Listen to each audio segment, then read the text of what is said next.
Welcome to the Let's Talk About It podcast. I hope God has an anointing on your life as you listen, and I hope this word today will truly bless you. We actually are joined today by my wife, Courtney, and two special guests, Anasah and Jalasia, the member.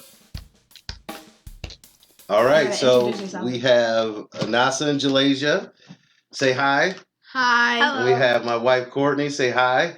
Hi. And this is Larry, as you know. So we have two guests with us, and we want them to introduce themselves. Go ahead. Who goes first? Hi, I'm Jalasia, the member. I don't know if you got that. I said it pretty quick, so I'm going to say it again. Jalasia, the member. I'm 21 years old, and I go to the University at Buffalo. All right. Get it. Nothing else? Oh, I'm majoring in industrial engineering, and I'm on the track and field team. Okay, get it. Anasah. My name's Anasah, the member. I go to Buffalo State. I'm 21 years old, and I'm majoring in education for early childhood / childhood education combined. Okay. Yep. I'm also on the basketball team, and my concentration, I forgot to say, is English. Oh, it is. It is English. So you want to be an English teacher or elementary school? So how it works is that when you're in like the general ed for primary grades, which is the K through 6, you have to concentrate, like you have to have basically a minor. Okay. So I just picked that because I thought I was the best out of all the subjects in English. But realistically, I'm not going to specifically. Oh, you're going to do everything. Yeah. Right. It's general education, so I'm. Okay. All right. I'm with it. Well, thanks for coming today, right? Thanks for joining us today. We're at the house. And I just got some general questions to ask you guys, okay? Yeah. So the first one, we'll go to Jalasia first, since she's right next to me. What's your 3 favorite movies? My 3 favorite movies would have to be... I love the Fast and Furious series, Hidden Figures, and probably Grown Ups. Oh, we love Grown Ups. We love Grown Ups. And the Fast and Furious, you know what? I watched the first 2. That's how you got? That's how you got? Well, no, I watched the first 2, and then I started to watch the third one, the Tokyo Drift, and I didn't like it. So I kind of fell away from it. Then I started watching it again recently, like 4, 5, and 6, and they're actually pretty good. Lit. I'm still pretty confused, though, because Han dies, but then he comes back and says... Spoiler alert. Whoa, you didn't give a spoiler. You didn't say spoiler alert, so they could pause it or skip through. Spoiler alert. Han dies, so I don't know why he dies in 3, but then he comes back, and then his girlfriend dies in, what was it, 6? You can't give everything Maybe away. No. All right, so we'll discuss that because Vin Diesel's girl died, too, and came back. So... She didn't die, though. They said she did. No, but Han actually died because he was in the car and it blew up. Did you not watch 3? No, I didn't watch 3. You said you did. You said no, you didn't yeah, listen. but I was just kind of 1 and 2 was my heat. 3 was kind of Tokyo Drift. I wasn't with it. I kind of skipped around. I don't know which one comes first or last. I don't know. So, all right, what about you, Nas? What's your 3 favorite movies? All right, my 3 favorite movies would have to be Freedom Riders. Oh, that's a good one. Hidden Figures. Annie. Makes sense. Annie, the original. Okay. Which is what? The 60s, 70s? Yeah. That one. And I'm going to have to go with the Disney one. I'm going to say Big Hero 6. Big Hero 6. Ever watched that? A lot of people have not watched that. No, we watched it. It's a great movie. You know what's I funny cried. is our son. 10 out of 10 would recommend. Yes. At the age of 21. Jeremiah, our son, he said, when he named a couple movies he got emotional about, he was telling us. He said Big Hero 6. I was not expecting it, and I was sure enough tearing up. All right, so everybody out there, watch Big Hero 6, right? That's a good one. That's a great one. That's a good one. Okay, all right. So have you seen Wonder? Oh, Wonder. No. Wonder's good. With the boy? So good. And there's really, the writing's really good. Good. Like, they got these quotes that just, you gotta watch it. Hits you. Yeah, it hits you. Right. Ooh. This is the I'm sign out. surprised Love and Basketball wasn't on your list. Yeah. That's not... No, it is. It's definitely a top, but I don't know if it would be top. Just because... It's not a tearjerker like that? Yeah. It's not a tearjerker. Honestly, Freedom Riders. Oh, that's what you base your favorite movies on. Yeah. It's tearjerker. Okay. Okay. This I'll is give a you side that. note, Definitely real loving quick. Did you basketball. watch the series yet of When They See Us? No, not yet. We watched Oh. we Let watched me- the I haven't actual Wait, don't documentary. spoil it. though. Yeah, no, don't I'm just spoil saying. it. Let me tell you. I tried watching yesterday in the car. We had 4 hours because we're coming back from the city. I could only get through 30 minutes because I keep on getting tight and I keep on getting irritated. So I just had to keep pausing it and pausing it and pausing it. Now, when she first said this, I thought she meant it was scary. So, and I hadn't started it yet. So I was like, oh, well, that settles that. Definitely That's not it. watching I'm it. done. Not watching it at all. I just get irritated so much. I am just so I am I still know. on the first episode. I cannot finish it because I'm so irritated. So Yeah. what? All right. So for the viewers, When They See Us, When They See Us on Netflix. yes, so it's already out. Watch it. Unless you get irritated like me, it's gonna take you a whole year to finish it. Yeah, Netflix is gonna have to give us We a just plug watched for the all this. 2020 on that. Yeah, we watched the documentary. The Really? Yeah. backstory Oh. on it.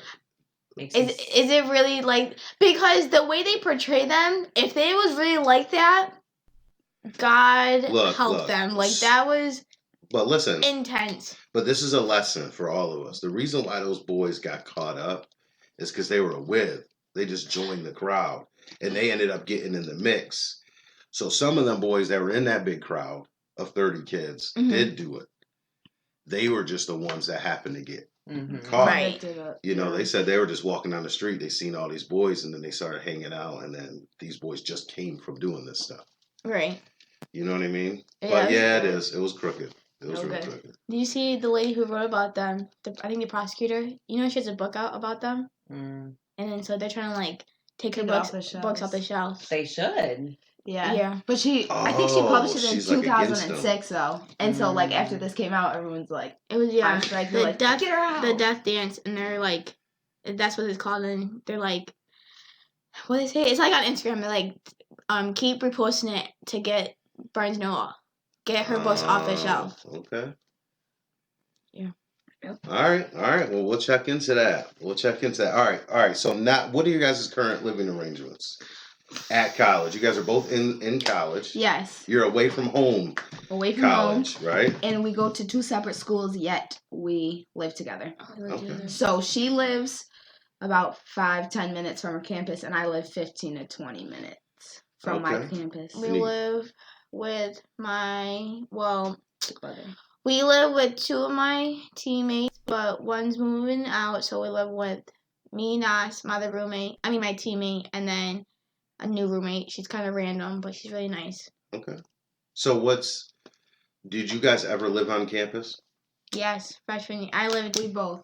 Yeah, freshman year at UB, and then Oh, yeah, I went to a Freshman- community college before I went to Buffalo State, and I lived on the campus there. Okay. So PC3. what's the biggest difference? What do you like living off campus?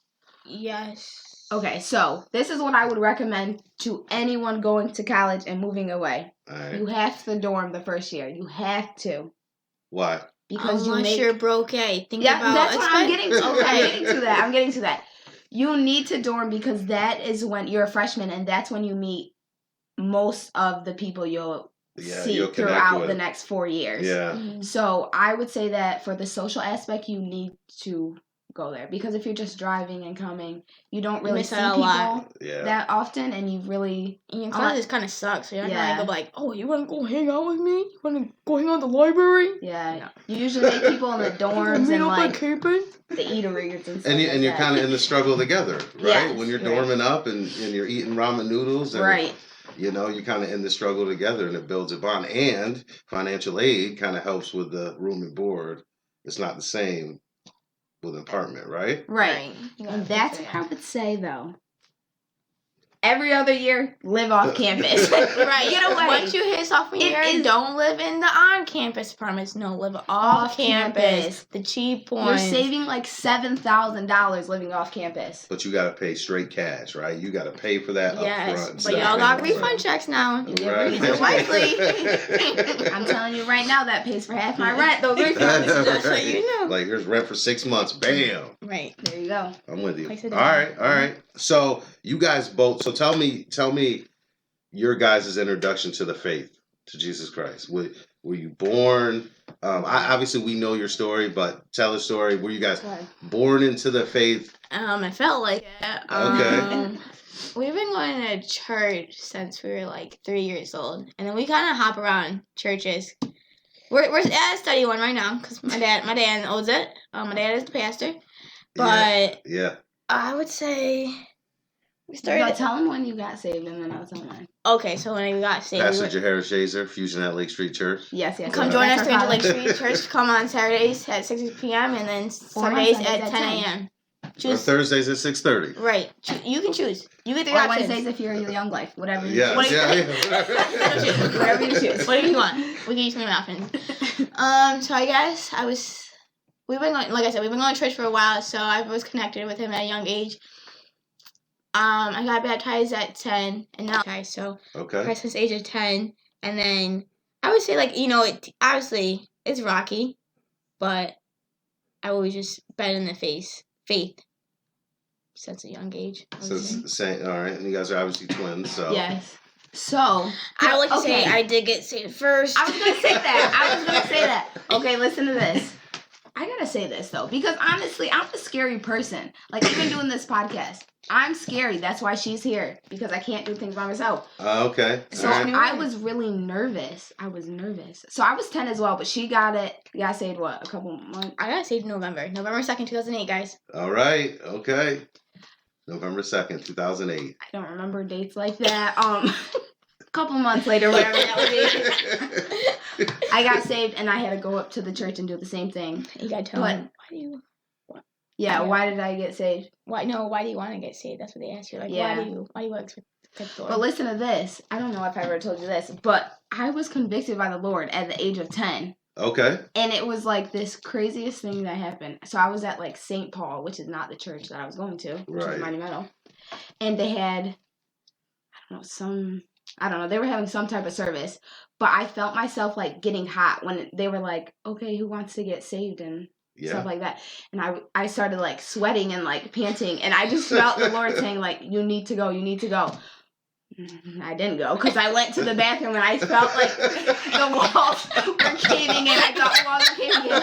And I was like, oh my gosh, he's just speaking to me. But I don't know. I'm just too young. And I was like, it was the scariest situation in my life. And I was like, you know what?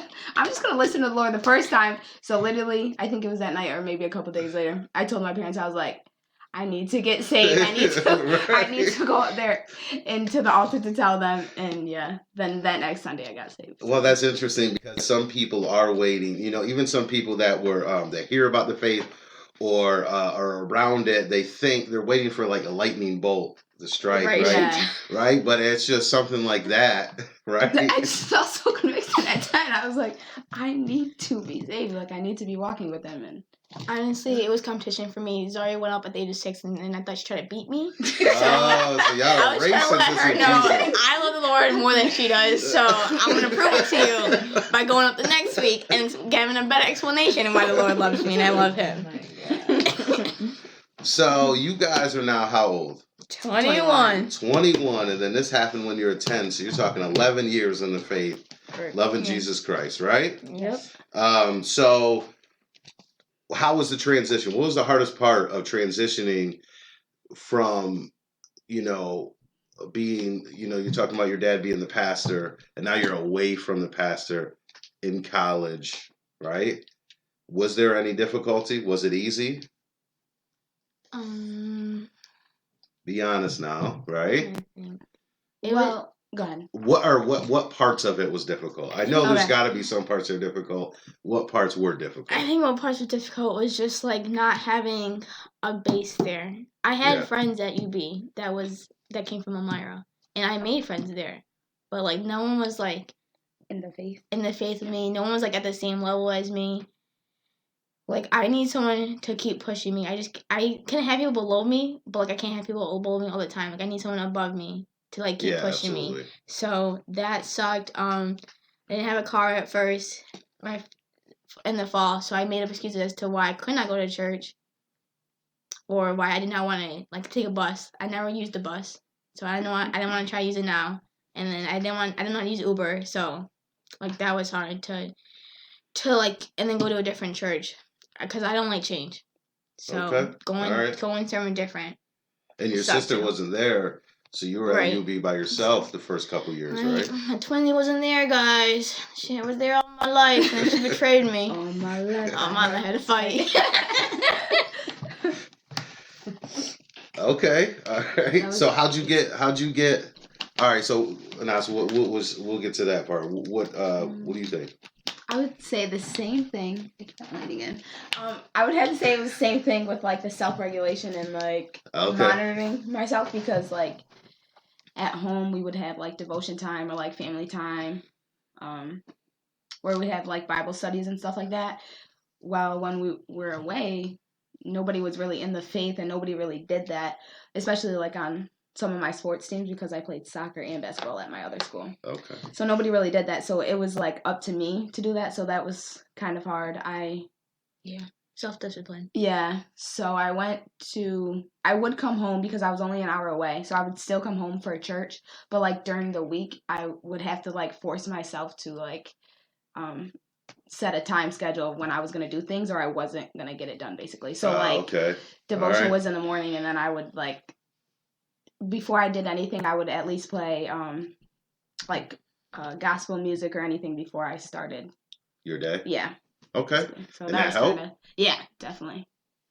Yep. So yeah, the self-discipline, because nobody was there to say, okay, devotion time, or did you pray, stuff like that. So. Well, that's the biggest part is realizing that you have to have self-discipline, right? Sometimes the toughest part is, wait a minute, I thought I was good, but now you realize that you have to.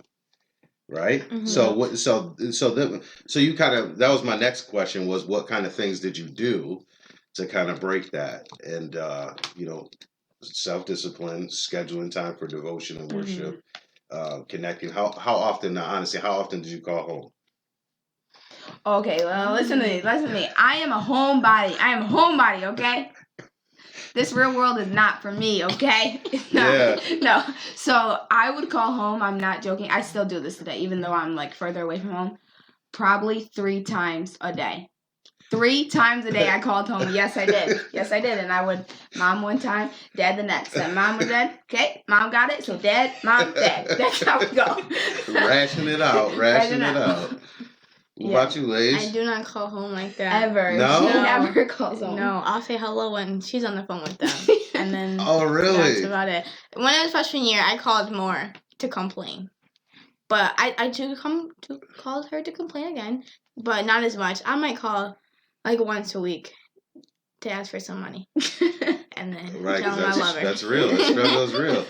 Oh, listen, I know something else you guys did to keep your faith. You guys started a Skype Bible study with a couple of people. People. That helps keep the faith, Yeah. All right. That was sophomore year, though. So last year. Yeah, it was right. Yeah. So I have a question. When you didn't take that time, when you were self-disciplined, I was miserable. Yeah. Oh my gosh. Like so irritated with everything. Every tedious thing, you got on my nerves. I was rude to people, even when I am usually, and that's pretty hard to break. So going even more than that, I was pretty miserable. Well, you shared some of your testimony. Remember with the with my cosign. Your cosign, is that what it's called? My sine and cosine graph. Yes. Yeah. You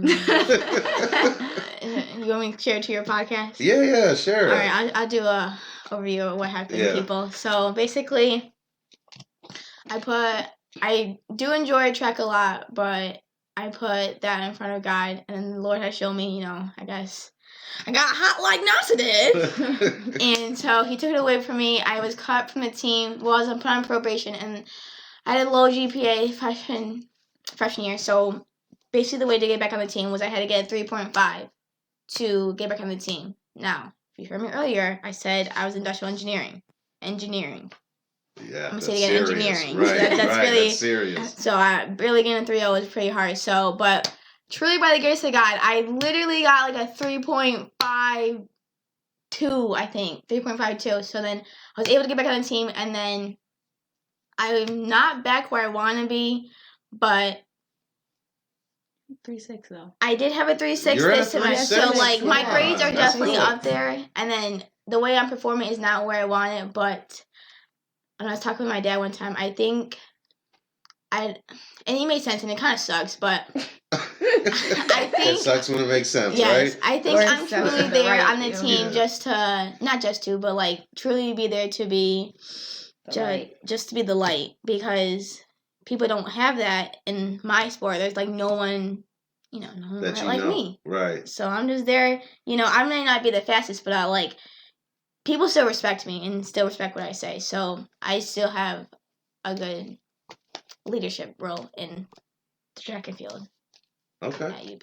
So. All right. So you're glad that you battled through it. Yes, because went from that 2.2 to not being cool, no student athlete, to 3.5 student athlete. And you just got a 3.6. So what's your 3.6?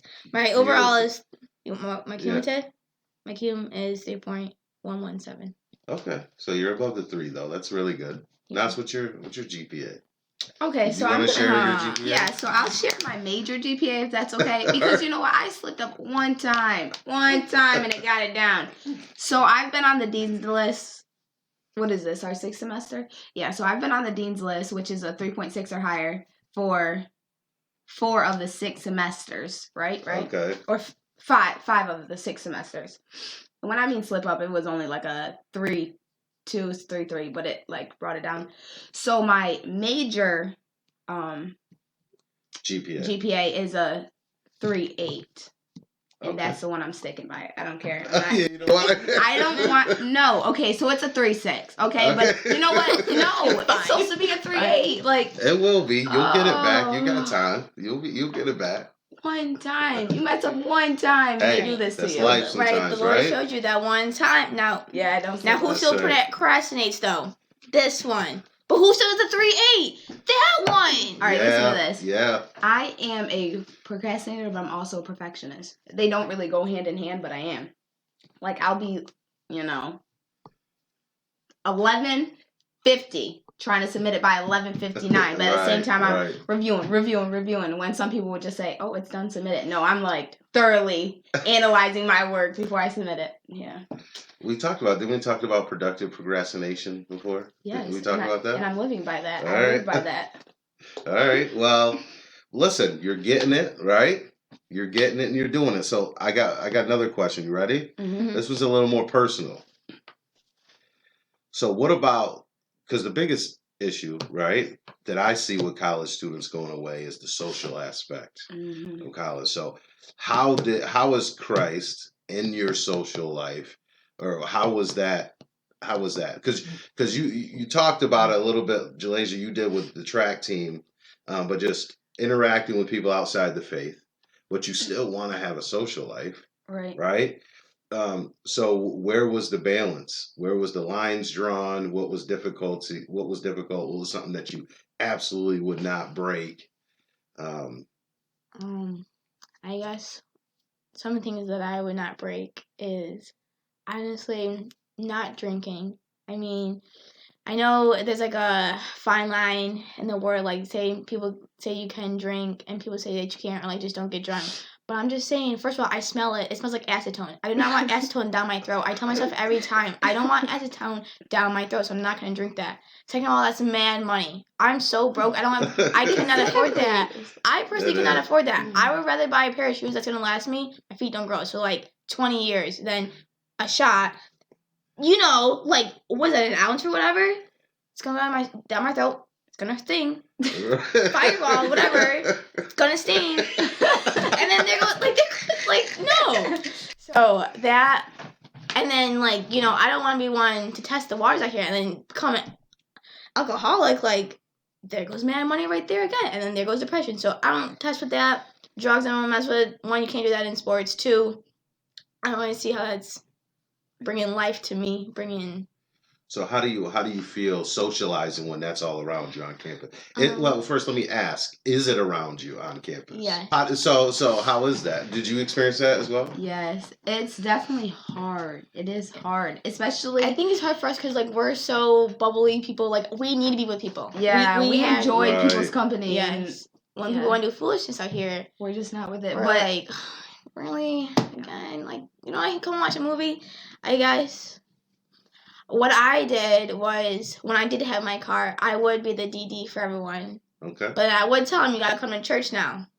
Now, most of them didn't really believe me, though, so only about my friend Jada came, but they, like, still didn't have me out as late because they knew I would go to church the next day, or, like, they would have to, right. Or, like, they would have to at least wake up to tell me they couldn't go to church. So. Now, was that difficult to do?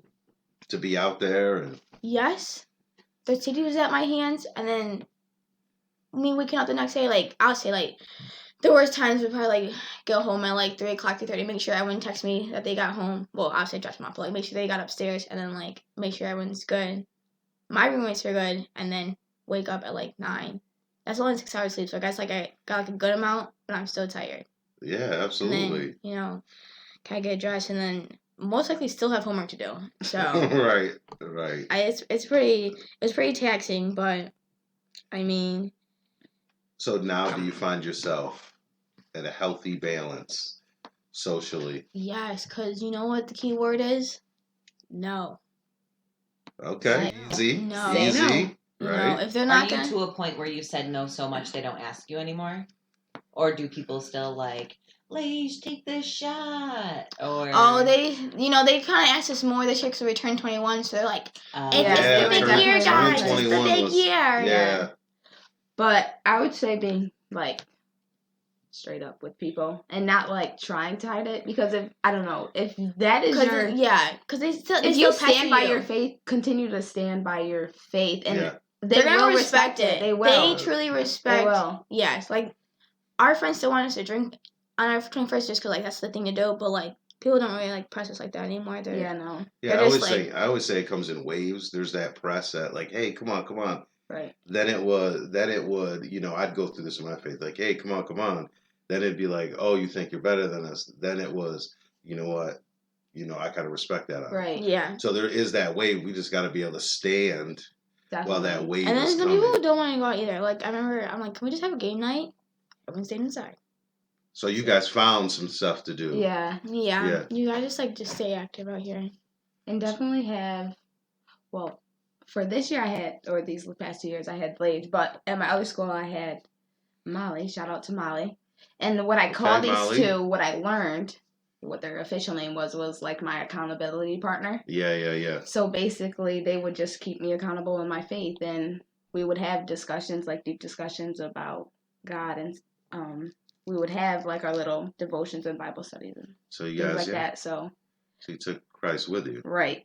Find some like-minded people, though, because we are in sports, so it is like a little harder because we're with them all the time, but definitely find those people who share the same interests, because if not, it's just going to be hard. It's going to be hard to say no when they continue to ask. Yeah. So I know on that, I do not recommend your number one accountability partner being the opposite sex. Yes. Either one, you're going to attract some feelings out there, or two, they're going to attract some feelings and you're going to look at them stupid or crazy. So, you go through some different things. Yeah, you just go through different things. Like, you don't, what people do I'm going to say, for example, like in the locker room for football, like, they're not going to go through what I have to go through. Absolutely, like, sexual relations and stuff like that. So, I think it's good to still have them. Like, I would say one of my good friends, when NBA was bringing into existence right now, CJ Massenberg out there, he was really hard in the faith. But we were never too close. Like, we never hung out one-on-one. We only hung out in a group. Okay. And we could talk about things, but we would never get too in-depth. If I'm talking about something too in-depth, I'm going to talk with Nas. Okay, so you reserved certain conversations. Yeah. That she would understand, because, she's the same gender as me. Do you want to tell them about FCA? I guess. Oh, this doesn't touch on another. What's FCA? FCA, so, this is what helps with the social aspect, too. Like we said, we're bubbly people. So we found, with the help of CJ Massenberg and Caleb Koval, they started FCA, and Dimitri. Yeah. They started FCA, which is... FCA is Fellowship of Christian Athletes, and... Let's hope. Say their names again. Oh, CJ Massenberg, Caleb Koval, and Dimitri. Sorry, I don't know your last name, but you're very important to this. And Cal. And Mr. Cal came through. So they started FCA this year. Or was it last year? It's but it's what stands nationwide. It stands for Fellowship of Christian Athletes. for? All right. And it's a nationwide club. And if you don't have it, talk to someone to get it, because it helps so much. Because not only does it suck, or not, it doesn't suck, it's just different being a Christian in campus. It's different when you're in a sports team, or I'll say even in any club. Right. So having those people there know exactly what you're going through helped a lot to talk to them. Like they understood more. Even though they were in different sports, they still understood like the stress that came from the competition, the parents, the coaches, the teachers, all that stress. And then like your own stress that you put on yourself, and then your own, like, just everything like that. It was just a real group. So what was it? Like a small group? It was a small group for Christian athletes. Yeah. Okay. So would you meet weekly? Every Sunday at 8 p.m. Okay. All right. That's good. And when we do a icebreaker, and then we would get into a word. It wasn't really. It was like a lesson. It was like a lesson to carry through the week. Basically, they would teach on, and then after that, they would open up for discussions to talk about that, or talk about struggles and like prayer requests and stuff like that. Mm-hmm. Okay. It definitely helped out a lot. Definitely, because sometimes, especially being an athlete, you just feel like, or Christian athlete specifically, you just feel like you're alone on certain things. Yeah. But when you find this group that, oh wow, they're going through the same things, like we all can like encourage each other to like do better and be more. Yeah. And that's good, and we really need that. I think sometimes we get this false idea that you're stronger if you don't need anyone. Right. Or if you act yourself. like you don't need anyone. Right. But the reality is we need these people in our life, and you make those connections immediately. So when did you guys start going to this? We started going spring semester this year. So spring of 2019. Oh, okay, so you guys even jumped on late, like you've been going to Yeah. school, or was the club not started yet? No, it was in. Pretty sure it started in the fall, and Lord forgive me, but my roommate Hannah always asked me to go, but I wasn't really with it. I was, but like I had work, and then I had homework, so I made up excuses. Basically, I'm trying to make up excuses, but then I was like, you know what, we need to go. That's all right though. I get it. need to go. We end up And it was even a good in the time. faith. It's hard to do those things. And so Right. I remember when we first started coming to church. This guy used to try to get us into this men's Christian softball league. I mean, every Sunday for like 35 weeks straight, he would ask me. And I'm like, nah, man. I'm good. No. I just wasn't there yet, as we came to the faith. But it's definitely real. You know what I mean? As we went the first time, I called my mom lit. I Yeah, said, we we're so just excited. found our group. We found our homies. So it's nationwide. So it's probably at different Yeah. universities have it. So if not, there's definitely crew and basic, and those are Those help for too. like I heard of basic. We have all basic at our college. All yeah. the Christians at a college At the campus. campus. So you had basic at your school. yeah. And I had crew, and we would go there like before we went to FCA. Mhm. We went there. So y'all just left the other. somewhere. I don't let them high and dry. It's important to find your small group, okay? It's Yeah, you gotta find the right one. Right. Gotta find the right one as long as it keeps that faith pushing. Right. All right, good. So let me ask you this. So what are some things, right? So now you're in college, you're established, you kind of got some boundaries and some rules that you govern yourself by to keep your faith, right? That's the most important. Keep your relationship with Jesus, right? Mm-hmm. And so what are some things that you wish you would have done senior year in high school to prepare for freshman year in college? What are some things you wish you already had established in your personality? I guess for me, I wish I wasn't so nice. I'm not really nice, but like, what? She's very nice, guys. Guys, for the record, she's kind of nice. I just wish I wasn't so, not submissive, but like just so willing to say no, like you said. Right, just like not to say no. Like I was just so happy to be around other people. I was willing to do anything and everything for them. Okay, all right. And I just wish I would not saying it's rude to say no, but like they're being rude to you in a sense for not taking my feelings or like what I had to do with my life in consideration.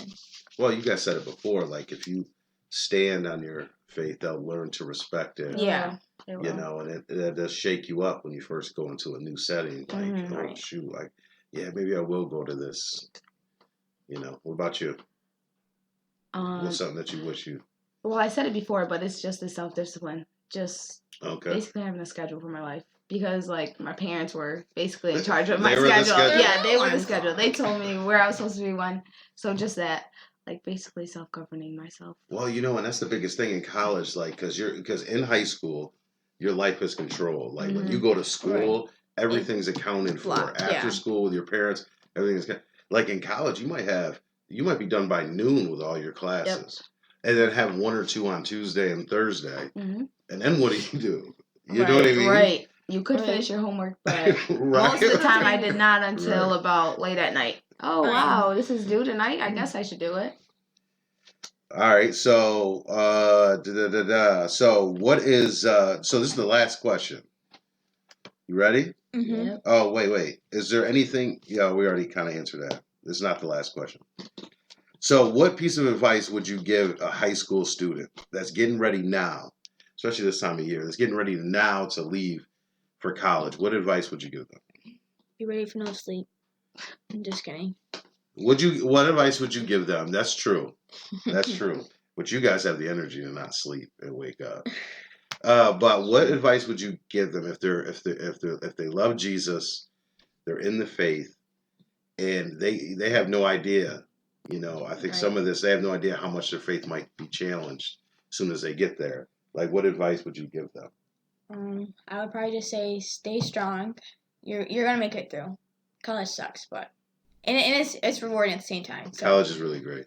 So it's a great thing. It's a great thing to accomplish to get there. So you're there for a reason. Stay strong. Find a church home. Oh yeah, can we talk about that really quick? Yeah, go. Oh yeah, let me get my points first. All right, let me get a point. Find a church home. Find your accountability partner. Find church home, and then stay connected. I guess you get yourself in some clubs out here. Don't be a loser. Go fill your life up with something. Don't be a loser. All right, fill your life up, and there's opportunities out there, and that's another lie that I think we hear is that. There's no Christians out there. Right. Like you're alone. They're liars. Right. They're not liars. They don't know. There really is. I mean, you might gotta go search for them. We want searching now. Don't get me wrong now. But how many people are in the FCA? There's probably 15. Yeah. 15. Mm-hmm. Okay, that's a good strong network. That's ones that came. There's more.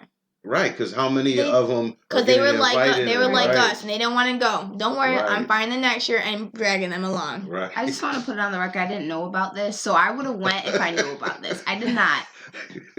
Okay. So you never told me. So Anasah wasn't the one that got invited and didn't go. Right. Okay. All right. I just didn't know.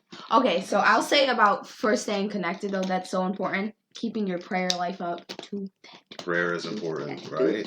Read the book. Lives. Read the book. Yeah, I would just say stay connected anyway you can in the faith. You were going to say something about the church home? Right. In the church home. Find a church home. So what we did was we experimented a little bit. We didn't really experiment. We went to one church. And it's okay. We didn't like it. And it's fine if you don't like that because some churches are for you, some are not. That's why you find which one. Exactly. Some denominations too. You have to choose which one you want. So we didn't like that church, so then we were like, okay, let's try to go to the one. It was like up the street. We're like, oh, we'll try this one next week. Ended up loving it. Let me tell you, shout out to Pastor French. This man speaks about you every week. Every week he would talk about your life and violate you and let you know. Fix it, because the Lord loves you. So fix it. So Pastor French of Second Missionary Baptist Church. Second Temple Missionary Baptist Church. Yes. Second Temple Missionary Baptist Church. My Pastor French. Buffalo, New York. Buffalo, New York. East Delavan Ave. Right. Yep. He is on fire. If you ever want to be convicted with your life, go there. What time does the service start? We're going to be in Buffalo this weekend. 10 a.m. Is it one of those long services? Is it one of those? No, he keeps it pretty brief. Within hour and a half frame. Yeah. Keeps it within there. All right. Yeah, go see him, definitely. Please. So I would say, so when you first try it, don't give up if the first church you go to is not for you. Keep experimenting because you need to find a church home that you're actively involved in. Yeah, because okay? you'll feel it too. Like, because this year more of my friends came, and then each time they came, each time I brought a friend, All right. they had a good time. They felt the spirit. Okay. All right. So I got one last question for you, and this one is the most important because this is your opportunity to get back at your parents, right? So what piece of advice would you give your parents? Right? So free reign. What piece of advice would you give your parents in the process of getting y'all ready to go? Process. Continually pray for them. Continually that's good. to keep their names in your mouth. Correct. Because as college students, you really do face a lot of changes. It doesn't even have to be with peer pressure, but it's just like changes, and then you stress yourself out. Yeah. So then. Do you think some parents can be unaware of what you initially face when you're up there? Yeah. I feel like sometimes parents might think, oh, you, like, for example, you always have schoolwork, you always have tests, so like a test in college is not different from a test in high school. Right. In a sense, it's not, but it's like a new type, like, it's a longer test, a different exam, not the same friends you had in your class that you had in high school or like middle school. So those are different atmosphere. Might be you take math and English and science 4 years. Well, maybe you're taking a different class, like I don't know, can't think of it. Philosophy, right? Well, you take basic math, basic science, basic English. You're telling me you can write a rock music report right now? No, I could not. Exactly, because it was hard. I ain't in that class outside. No. Rock music? Rock music. She had to take that for an elective. You don't think it's hard? But he gave you 100 songs. He picked 26 out of them. And you gotta hear from the beat. You gotta know the song title, what year it was born, what year it came out, and the artist. All right. So do you guys have any last words? One more thing. From the last question. Can I say something? Yeah, go for it. Okay. So I would say also to check in on them, but don't be a helicopter parent unless your kid enjoys that. But other than that, I would not suggest trying to figure out exactly what they're doing at this time of the day. Because they do need to have freedom and they do need to learn how to handle life by themselves. So, but I would say definitely check in because just to check in on their mental state and their health and things like that. But the helicopter stuff, that's important because us parents, you don't love to be in charge of everything. We gotta be right. Because and sometimes that does push people over the edge, and that's when they start doing things. But it is a transition. Transition. It's a transition for parents too to say, to have kids go off. Right. So we have to learn. We have to find faith too. Yep. All right. Well, you did it. Well, thanks, guys. We'll clap. We can clap. Yep. Woo! All right. Thanks for joining us on Let's Talk About It. Also, the FCA. We might be able to connect, do a podcast with y'all in the group. Okay? Oh, that would be fun. Right? We can do it via Skype. We could hook it up. Hey, we don't have to have a screen on. I just record the audio.